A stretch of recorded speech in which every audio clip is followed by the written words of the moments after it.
Welcome back, everybody, and welcome to this grudge match between the pointy-eared ones in this Dark Elf versus High Elf matchup. Now, this is going to start a little quick with my Vanguard deployed Raven Heralds, and a little sneak peek to what my army. But I'm going to have a unit, that gets the army introductions, front line of Bleak Swords. I like Bleak Swords because they're like the only elven faction with sword infantry. Everyone else has spears. They've got Eternal Guard, they've got just normal spears, or they've got dread spears. Sword infantry do well when fighting spear infantries, and I always expect them in the high elf matchup. I don't usually expect white lions, right? So frontline, pretty cheap. Silver shields, nice. Really big archer core, not archer, crossbow core of Darkshards. Wow, my Darkshards. I'm a dork. 5 units of Darkshards, all of them with shields. I like to spam Darkshards in the high elf matchup. Shields, really fantastic armor piercing projectiles. The only problem is they're like low rate of fire, right? Going to have a unit of Slaaneish's Harvesters, the Regiment of Renown. Can't go wrong with them. Very powerful. They bring the Word of Pain and Soul Stealer, as far as I remember. Really good for just really cost efficient and fast. Hard to deal with. A unit of Cold One Knights, and of course, Malekith himself on the mighty Cold One Rider Knight thing. He's on a lizard. Very powerful. I like him on the dragon, but I didn't have the funds, especially with the wide armory that I am taking. To defend my archers, I'm going to bring 3 units of Dread Spears, one of them being the poisonous ones, the Hellburnai, because poison is really good when stopping any form of cavalry or backline pressure. And my last unit going to be the Raven Heralds repeater crossbows on Dark Pegasi, I suppose. I've never used them, so I just felt like bringing them, and I had the funds too. So I didn't bring a Hydra. If you guys didn't notice, I really like the Hydras in my Dark Elves, but how is my opponent going to interfere with my plans? 2 units of White Lions. I don't like them because they don't have shields, one, and they don't have any form of like. First, they don't have shields. They do well against spears and dread swords as they don't have armor piercing, but they take too long to kill them. When you fight a spear unit or a bleak sword unit with these white lions, it takes a little too long to kill them, and you don't get any, like, you can't have a breakthrough in the lines. It's gonna, before I shoot you down with Darkshard. So, don't like the decision here. 2 archers, one being sisters and one being normal, and 2 spearmen to defend them. Now, the big investment is going to be the Star Dragon, and his mage is going to be techless with all the spells, the invocations, what's it called, the Bound Fire Invocation, and the Regrowth. So Flock of Doom as well. So he's going to have some pretty powerful magic spells coming my way, and his backline pressure or flank protection is going to be Silver Helms and Dragon Princes that are hidden in the woods. So I have no idea that they're there. But let's get into this replay. It's going to start with some slight cavalry, some little skirmishing, Lyrian Reaver archers doing their job, getting a few shots in, but remember, you are firing at silver shields. 50% of your projectiles are going to be blocked, just like here. Don't waste your ammo, ladies and gentlemen, on cheap infantry that have silver shields. It's one of the least effective ways. Actually, it honestly just is the least effective way at using your ammunition. It's just not worth it. And I'm going to get my Darkshards to fire into these Illyrian Reavers, say no to this skirmishing crap, and I'm going to just get them out of here. Make sure you don't get any value out of this. Now my skirmishing, on the other hand, is going to get a little out of hand. I got some pretty decent shots on the Silver Helms. 4 kills in just like, what, 1 volley? Now, a little mistake on my part to move forward, but I'm going to be juking back and forth. You see my movement commands moving back and forth here. See, like, moving right, left. I am so good at this. Like, guys, put me in the ECL. I can dodge a few arrows. Yeah, you're under fire, but not anymore. I'm going to move my cavalry over to the left side along with Malekith because I don't actually see the Dragon Princes, so I just want to make sure I can defend my flanks as my cav is over here. And I see he's moving forward his Star Dragon. I'm just like, are you sure you want to do that? John Cena will appear. He's like, are you sure about that? As I get a really poorly aimed breath attack right there, and I'm going to get some real heavy Darkshard fire into this Dragon Prince. Some of the missing fire actually gets into the crowd behind him, which is, you know what, I'll take that. But by the way, if you don't know how to use breath attacks, you want to be on the side of the unit. So let's say if you look at my cursor, I want to fire this Bleak Sword. Don't you waste your breath attacking Bleak Swords, by the way.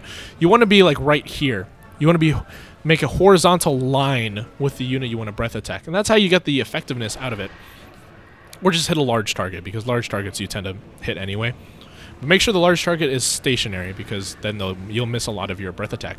Now I'm going to get some fire shots into these white lions. They're not moving forward, and we kind of just have an archer battle, or at least a ranged battle here, which I'm completely fine with, because I know I have the firepower advantage. 5 units of Darkshards. I only saw 2 units of archers. I was like, I doubt he has Shadow Warriors or Shadow Walkers. He's not playing as Nagaryth, right?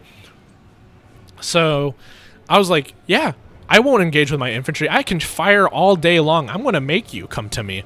Well, just as I say that, I am going to charge my units. I seem to, like, you know, there's like no units to protect this back line, and then I notice, oh, that's 2 units of spears. But they're so clumped up here, I'm going to get a Soul Stealer in this. Now, Soul Stealer gets exponentially more powerful the more units it hits, and I'm going to get a pretty big hit here. The Invocation of Fire coming in, getting a little horizontal hit. It's been buffed. It deals a lot of damage, but using it in this way, like, that's a pretty decent amount of damage. Being used in this way, not effective. You have to hit the entire unit to get its effectiveness. A Net of Amontok, now that's dangerous here. While he gets some fire into my units, he doesn't bring his spears forward, which is, I find, a little odd, but the Star Dragon is a very big threat, and I need to take him out. Good thing I do have anti-large on my Cold One Knights, and a little miscast by me in terms of magic, because I am the best player. Everybody knows that. Now, I'm going to have successfully made these Illyrian archers to just get off my lawn. Stop firing your goddamn archer arrows. And a little miscast. I'm not sure if he was trying to, but he's going to cast a chain lightning here. And maybe he was hoping for it to move into my units, but I just made sure to move my unit out of there. Make sure I don't take any. But in a stroke of luck, it didn't even move my way.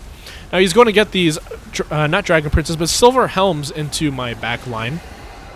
Gets a back pressure line while the Dragon Prince gets out there. I do use a Word of Pain, decreasing melee attack, which is really powerful in this kind of duel. It essentially makes it so that the dragon has no effectiveness in any form of combat. And these Silver Helms with shields really never stood a chance against Cold One Knights and Slanesh's Harvesters. All along Malekith, just slapping them. You're not going to have any chance. They're shock cavalry, not good for prolonged cavalry, and they don't have the anti-large bonus that my Cold One Knights have. Now, a really great play.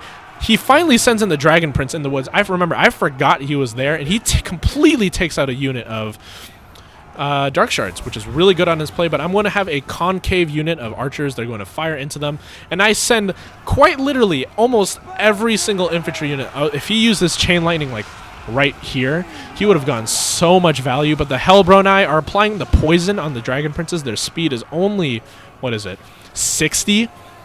And all the while, I'm going to get some juicy Darkshard fire into the Dragon Princes. Make sure they get no more value than the value they have accrued.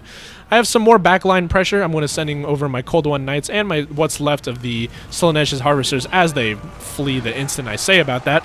And finally make it into the juicy pot of the archers. Gotta make sure you can't get any more shots in. And a big problem for my opponent of not being able to defend his backline. And I think he invested a little too much in the Star Dragon, to be completely honest. Another fiery invocation. Yeah, that's a miss. Probably should have tried to aim it in a blob where they can't stay together. But it's nonetheless a cool looking spell, right? Teclis going to finally make it in the battlefield. It's not like he's good in this kind of form. And that's, believe, is going to be the GG. I don't think my opponent really has any way of making back. My Raven Heralds are going to get some shots into this dragon. That has been healed up by regrowth. Teclis has such a wide array of spells. I really like his versatility. And with that, my opponent will be throwing in the towel. Let's see our unit statistics. As I knock over a water bottle. Really good, decent play by the Darkshards. 90 kills here. Fantastic. Some high kills over here. And the Cold One Knights, Slanesh's did all right, but they did a lot of HP damage with the Soul Stealers. And Malekith, 56 kills. Pretty great. And he's not even on his dragon. You know what? I'll take that. And the Raven Heralds, they did their job. They almost ran out of ammo, but gosh, they hit harder than I expected, to be completely honest. Opponent, I don't like the White Lions. I really don't. And the archers, like, only bringing 1 unit of... If you want to bring Sisters of Avalorn, I think you should commit. Like, you go for them. Silver Helms, all right. I can see their play there. Dragon Princes, I also like the Dragon Princes. I just rather have the Fireborn, to be completely honest. Maybe he doesn't have the DLC. Illyrian Reavers and Star Dragon. I don't like the Star Dragon. Too much money. it's too much money focused on one unit. I just don't like it overall. Now let's see a little army that could combat this, like the Darkshard spam that the Dark Elves tend to bring. Now notice I didn't actually bring any Witch Elves. Witch Elves were really very fantastic at defending your back line. So how do you deal with this? I already have it like kind of pre-built because I had a little bit of a error when recording. I didn't record my audio, but I recorded the screen, which is very odd. So I already have the army built out here. I have 5 units of spears to be a front line, 1 unit of swordmasters that deal with Harganeth, but the problem, or Blackguard, but what I like about them, let's go to unit info, is that swordmasters have deflection, right? They have bronze shields, so they won't be taken down by dark shards very effectively, or at least they'll take a little bit longer, and I like this unit. Got to bring a little bit of ranged power, because if you don't bring with the ability to defend themselves, because we're going full commit on the backline pressure. 4 units of Illyrian Reaver archer, not archers, but just Illyrian Reavers, and the Fireborn, along with Teclis on a horse and Mage of Life with the normal spells of Earthblood and Shield of Thorns. Why do I bring Tyrion? He's one of the best duelists against Malekith, right? Malekith on a cold one night? Yeah, Tyrion will destroy him. Malekith on a dragon? Yeah, Tyrion will destroy him. Just got to use that ability called Feint and Riposte. You're great. Now, why do I bring Illyrian Reavers and so many of them for the backline pressure, especially if you expect... First of all, if you expect them to bring like Witch Elves or Spears to defend their backline. Illyrian Reavers are, for 550, I believe them to be the most stat-efficient cheap cavalry in the game. For killing hounds, for killing archers, for killing anything that's not a spear unit. This unit is so good. 550, look at their stats. 30, 24, 40 charge bonus. But here's the thing. You got to add another 12 melee defense and 2 melee attack when they're above 50 HP. And you've got so much backline pressure and so efficient. Now keep in mind, pinch of salt here. I'm not very used to the high elf matchup. I don't play high elves very often, so it's probably not the best build I've come up with, but it's the concept, right? You need to make sure you need to get into that back line while the whole front line holds, because Spearman could hold for so long, especially against, unless he brings like a bunch of like Harganeth, which I very rarely expect. These units here can quite easily break a back line, even if you have some spears to hold it. He can't stop us all. Yes, that's an Area 51 reference. Alright guys, leave a like if you liked it, and subscribe if you want more. I'll catch you guys later.